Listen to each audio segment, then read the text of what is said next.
Ladies and gentlemen, sisters and brothers, Muslims and Christians, I greet you with the greeting words of Islam. Assalamu alaikum wa rahmatullahi ta'ala wa barakatuhu. The theme I am going to unfold is the enforcement of National Chief Imam to lead Eidul Adha prayers is tantamount to elder abuse. What is abuse?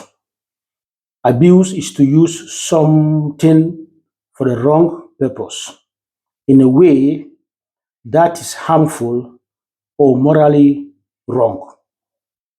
The question is, did we use National Chief Imam for wrong purpose?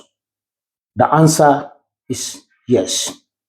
We all know that because of his age and condition, Chief Imam could not lead prayers as decreed.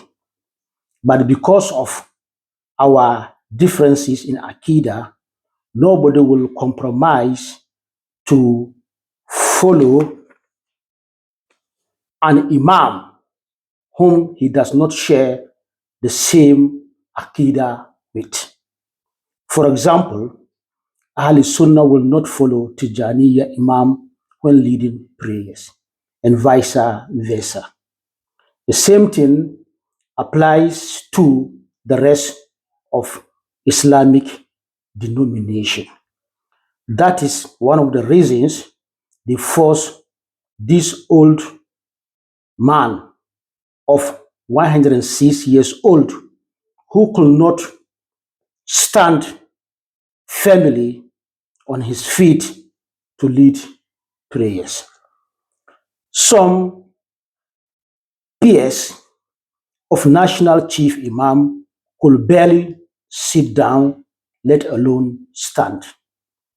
At his age, Chief Imam should have retired from active leading prayers and some related issue concerning Islam. But to impose two people beside him to hold him when doing ruku'i or sujada is harmful to him, physically and mentally. Above all, it is morally unacceptable, and this is elder abuse. There are different types of abuse, but that of National Chief Imam fall under these categories: physical and emotional abuse. The physical and emotional abuse are like twins and they influence each other. When you have emotional problem, it automatically affects you physically and vice versa. Could it be that Chief Imam was pressurized to lead these Eidul Adha prayers and not to nominate someone else as he did during Eid al-Fitr? Because people are afraid that the nominee could one day become Chief Imam. When Allah, the Almighty God, called his servant Chief Imam to join the lucky ones. The pressure mounted on Chief Imam was emotional one, and this leads to physical pressure. All of us could see how Chief Imam was struggling to do ruku'i and sujada, even with the help of two able men beside him. If Chief Imam was or is my biological father, I will not allow those around him to subject him to this mental and physical trauma. What are we afraid of as Muslim community in Ghana? I think we are afraid of the successor of Chief Imam, who is going to succeed him, and from which Islamic denomination or Aqidah. This shows that we are not united as Muslims, while Allah admonished us to unite. Quran 3 verse 103. أعوذ بالله من الشيطان الرجيم بسم الله الرحمن الرحيم وَأَعْتَصِمُوا بِحَبْلِ اللَّهِ جَمِيعًا وَلَا تُفَرِّقُوا, and hold family together to the rope of Allah, and do not be divided, but we are divided. Rawlings of blessed memory was the one who tried to unite Muslims in Ghana by appointing His Excellency Dr. Shehu Alhaji Nuhu Sharbutu as National and International Chief Imam in Ghana. Because of Rawlings, we are recognized in Ghana as a Muslim community. We have many privileges due to this recognition. We are not only recognized national, but also international due to the intervention of Rawlings. But there are half-baked imam with narrow-minded, coupled with parochial interests, who sent Rawlings and like of Rawlings to hell. Nowadays, the hell and the paradise do not belong to the creator of heaven and earth anymore. It belongs to particular imam and sect in Islam. Sometimes I wonder whether this imam understand the Deen al-Islam and the Quran. Quran 2 verse 62.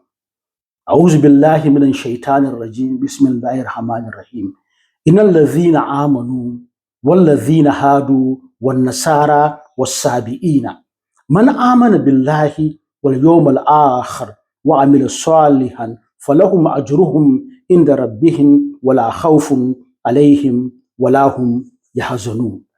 Allah said, indeed, the believers, Jews, Christians, and Sabians. And who are Sabians? Sabians are traditional worshippers. Whoever believes in Allah in the last day and does good will have their reward with their Lord, and there will be no fear for them, nor will they grieve. So Allah is telling us, even the believers, Jews, Christians, and traditional worshippers will go to paradise. If Allah said this, who are you and who gives you the authority to say otherwise or disagree with Allah? Salat only will not take you to paradise, because Allah said in the Quran al-Karim, Wailun lil musallina. Wailu is a hell to those who are praying. And Allah also said in the Quran al-Karim, Quran 29, verse 45, أعوذ بالله من الشيطان الرجيم بسم الله الرحمن الرحيم إن الصلاة تنهى عن الفحشاء والمنكر ولذكر الله أكبر. Genuine prayers should deter one from indecency and wickedness.